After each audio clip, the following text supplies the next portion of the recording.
Le récit du Jardin d'Éden ne nous laisse pas supposer l'existence d'une monarchie organisée d'êtres spirituels mauvais. Il y est seulement question d'un serpent. Mais Dieu s'adresse au serpent comme à un être intelligent qui vient de séduire la femme de propos délibérés. Dieu arrache le déguisement de Satan et prononce la sentence de condamnation sur l'auteur de la catastrophe qui vient de se produire.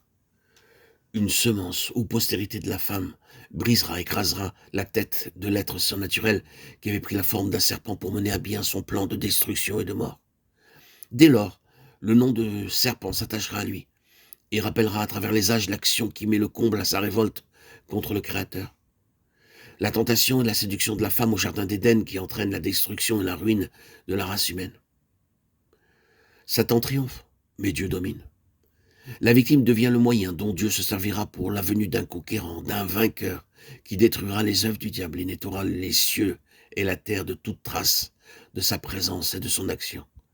Le serpent est maudit, et en réalité, sa victime est bénie puisqu'elle devient l'instrument dont Dieu se servira pour donner à l'humanité perdue un sauveur, qui triomphera du diable et de sa postérité.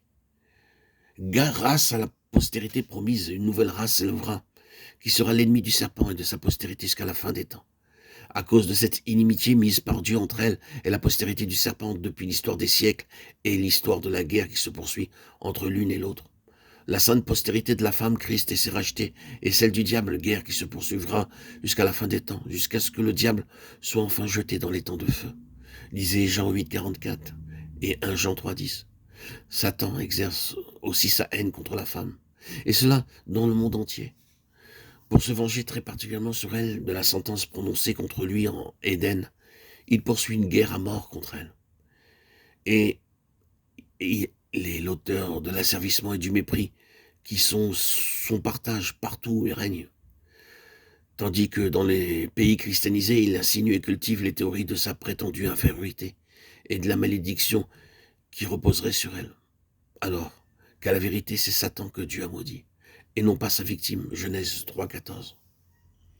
Je mettrai d'inimitié entre toi et la femme, entre ta postérité et la postérité de la femme, dit Dieu au serpent. Et cette inimitié entre la hiérarchie des puissances du mal et la femme ne s'est pas atténuée avec les siècles.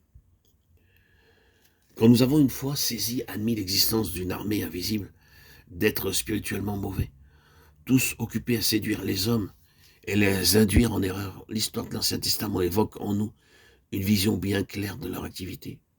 Activité qui était restée jusque-là comme cachée à nos yeux. Nous les voyons à l'œuvre, eux et leurs princes, à tous les siècles de l'histoire. C'est Satan qui incite David à faire le dénombrement d'Israël. David ne voit pas que la suggestion vient de l'ennemi et agit dans l'ignorance. 1 Chronique 21, 1. Job aussi est induit en erreur lorsqu'il croit que Dieu envoie toutes les calamités qui fondent sur lui et détruisent sa richesse, son foyer et ses enfants. Alors qu'en réalité, et nous le voyons par la première partie du livre, c'est Satan qui est l'auteur de tout le mal. Comme prince de la puissance de l'air, le diable peut employer, et il emploie les éléments naturels et la méchanceté des hommes pour affliger le service de Dieu, espérant ainsi l'amener à renier et à renier sa foi en celui qui semble frapper injustement et sans cause. Que tel soit le but poursuivi par Satan nous est suggéré par les paroles de la femme du patriarche, dont il fait son instrument pour conseiller à Job de maudire Dieu et de mourir. Elle aussi est trompée par l'ennemi, et elle croit que Dieu est la cause première de toutes les calamités et de toutes les souffrances imméritées qui frappent Job.